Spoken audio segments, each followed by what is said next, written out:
She then says, "You are the most beautiful girl I have seen." And I said, "Oh, thank you."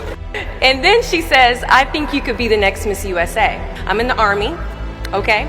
We don't do pageants in the Army. She then asked me to meet her at Starbucks the very next day before my next shift at Target. The next day, she brought this foot-tall stack of pageant books and proceeds to convince me to enter into a state pageant. 3 months later, I compete in my first pageant, and I lose. I go back the second year, compete in the state pageant. I lose.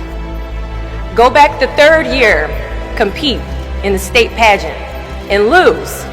Go back the fourth year, compete in the same pageant, and lose. I go back the fifth year, y'all, compete in the state pageant and lose. But guess what? I go back the sixth year. Guess what happens? I lose. I called her on the phone and said, "You told me I could be the next Miss USA." And she says, "Deshauna, keep working, don't quit, keep going back." And in June of 2015, she passes away from leukemia.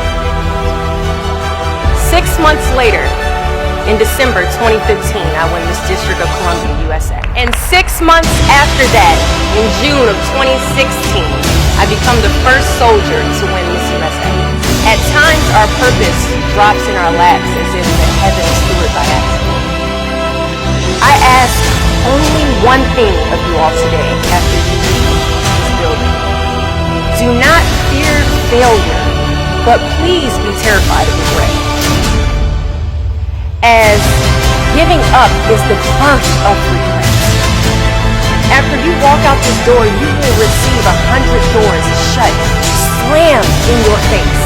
You will have 100 moments that will be filled with someone telling you no, or telling you, "Thank you for your application, but we regret to inform you that we've chosen a different candidate for this job." You will sit in 100 different interviews and you will not get the job.